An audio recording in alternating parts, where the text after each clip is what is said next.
Why use cloud code? কেন আপনি cloud code ব্যবহার করবেন?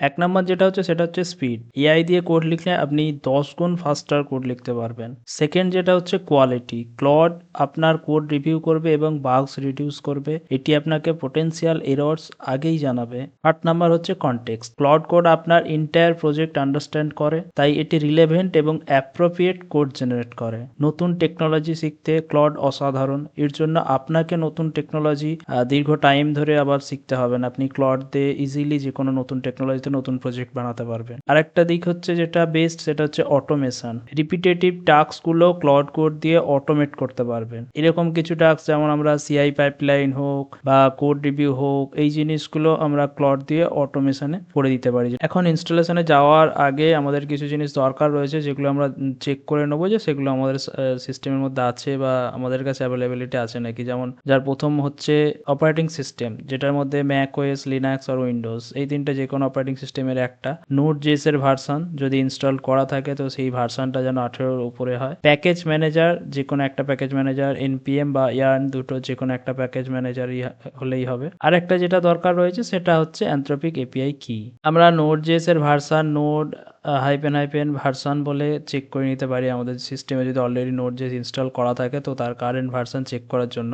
যদি না করা থাকে তো সেক্ষেত্রেও আমরা তাহলে নোড জেএস এর ওয়েবসাইটে গিয়ে ওখান থেকে এলটিএস ভার্সন ডাউনলোড করে ইনস্টল করে নেব। তো ভার্সনটা অবশ্যই 18-এর উপরে হতে হবে। আমি যদি আমার সিস্টেমে এখন চেক করে নিই আমাদের ভার্সন কত রয়েছে, তার জন্য লিখে নেবো নোড হাইপেন ভার্সন। তো এখানে যদি এন্টার দিই আমরা এখানে দেখতে পাচ্ছি, এখানে দেখাচ্ছে V24.11.1, মানে 18-এর উপরে ভার্সন রয়েছে। তো আমাদের অসুবিধা হওয়ার কথা না। যদি ভার্সন দেখায় যেমন V20 বা এরকম কিছু, মানে 18-এর উপরে, তাহলে ঠিক আছে। আর যদি না দেখায় তাহলে আমাদেরকে নোড js.org থেকে LTS ভার্সন ইনস্টল করে নিতে হবে। ইনস্টলেশন, এখন ক্লাউড কোড ইনস্টল করা যাক। প্রথম মেথড যেটা রয়েছে সেটা হচ্ছে npm install -g, মানে গ্লোবালি, তারপর যে প্যাকেজ নেম রয়েছে আমাদের সেটা @anthropic-ai/cloud-code। তো এটা ইনস্টল করে আমরা ইজিলি সেটা সমস্ত মোটামুটি প্ল্যাটফর্মে এই npm প্যাকেজটা আমরা ইউজ করতে পারি। সেটা লিনাক্স হোক বা উইন্ডোজ হোক করতে পারি। তো এটা আমরা ইউজ করে ইনস্টল করে নিতে পারি। আর যদি আমাদের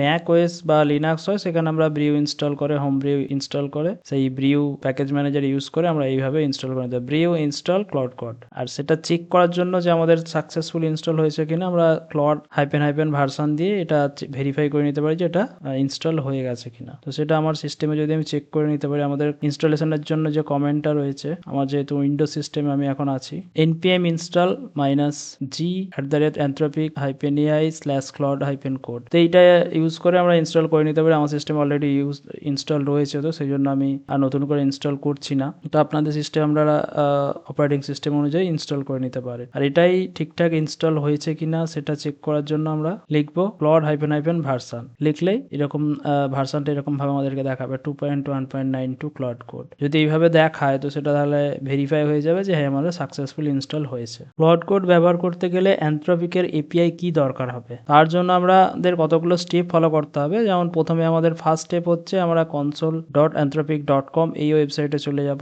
গিয়ে সেখান থেকে একটা অ্যাকাউন্ট ক্রিয়েট করব। ক্রিয়েট করে তারপর এপিআই কি সেকশনে যাব। গিয়ে সেখান থেকে ক্লিক ক্রিয়েট কি অ্যান্ড কপি ইট বলে সেখান থেকে আমরা কপি করে নেব। কপি করে নিয়ে তারপর এপিআইটা আমাদের এখানে সিস্টেমে সেট করে নেব। সেট আপ এপিআই কি ক্লাউড অথ বলে আর এক্সপোর্ট অ্যান্থ্রপিক এপিআই কি বলে যে এপিআই কিটা আমরা পাবো সেটা সেট করে নেব। বা platform.cloud.com এখানে গিয়েও আমরা এখান থেকে সেটা করতে পারি। তো আপনারা সাইন আপ করে নেবেন। সাইন আপ করে নিয়ে এখান থেকে মানে অ্যাকাউন্টটা ক্রিয়েট করে নেবেন। ক্রিয়েট করে নেওয়ার পর এরকম একটা ড্যাশবোর্ড ওপেন হবে। সেখান থেকে আমরা গেটে এপিআই কি করে এখান থেকে এপিআই কি ক্রিয়েট করে নিতে পারি।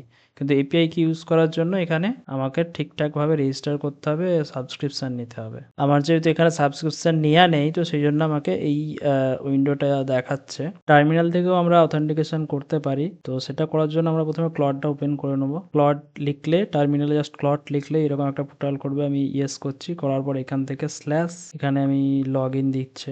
যদি লগ ইনে ক্লিক করি তো এখানে আমাদেরকে নানা রকম অপশন দিচ্ছে যে আমরা কিভাবে লগ ইনটা করতে চাই, মানে অথেন্টিকেশনটা করতে চায়, তারা প্রথম যেটা রয়েছে ক্লড অ্যাকাউন্ট উইথ সাবস্ক্রিপশন, এটা ডাইরেক্ট ওয়েবসাইট থ্রু হবে। অ্যান্থ্রপিক কনসোল অ্যাকাউন্ট এখানে, আর থার্ড পার্টি প্ল্যাটফর্ম। তো যেটা যেরকমভাবে আপনারা সাইন আপ করতে চান তো ইজিভাবে সেটা সাইন আপ করতে পারেন। আমি এখন ওয়ান রয়েছে যেটা আপ অ্যান্ড ডাউন অ্যারো কি প্রেস করে আমরা এটা মুভ করতে পারি, সিলেক্ট করতে পারি। আমি এখন অ্যান্থ্রপিক কনসোল অ্যাকাউন্ট সিলেক্ট করে যদি এন্টার দিই তো এটা আমাদেরকে একটা অ্যান্থ্রপিকের কনসোল, যেটা আমি একটু আগে দেখাচ্ছিলাম, এরকম একটা আমাদেরকে ওপেন করিয়ে দেবে। এখানে আমাদেরকে সাইন আপ করতে হবে, সাইন আপ করে অটোমেটিক এখানে হয়ে যাবে। আমরা যদি এটা না করতে চাই এখানে এসকেপ কি প্রেস করে ক্যান্সেল করলাম। আমি আরেকবার লগ ইনে ট্রাই করছি। ক্লড অ্যাকাউন্ট উইথ সাবস্ক্রিপশন যদি এটা করে ক্লিক করি তাহলেও আমাদের এরকম একটা তখন claude.ai তে নিয়ে চলে যাবে, গিয়ে এখান থেকে আমাদেরকে সাইন আপ, বা আমাদের যদি অলরেডি অ্যাকাউন্ট থাকে তো সেটা সাইন ইন করার জন্য বলবে। তো এখানে সাইন ইন করলে ওটা অটোমেটিক এখানে সাইন ইন হয়ে যাবে। এইভাবে সাইন ইন করে নেওয়ার পর ক্লডটা কাজ করবে আমাদের। আর একটা ইম্পর্টেন্ট কথা, যদি আপনি কোনো এপিআই কি এখানে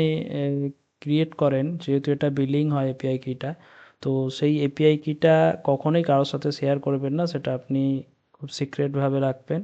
কারণ এই এপিআই কিটা ইউজ করে যে কেউ কিন্তু হিউজ পরিমাণ বিলিং করে দিতে পারে বা ইউজ করতে পারে। তো এই কি কখনোই কারোর সাথে শেয়ার করবেন না। এটা আপনার এনভায়রনমেন্ট ভেরিয়েবলের মধ্যে সেট করে রাখতে পারেন। পরবর্তী ক্ষেত্রে আমি দেখাবো আরও এপিআই কি জেনারেট করে কীভাবে, কোথায় সেট করতে হয়, কীভাবে ইউজ করতে হয়।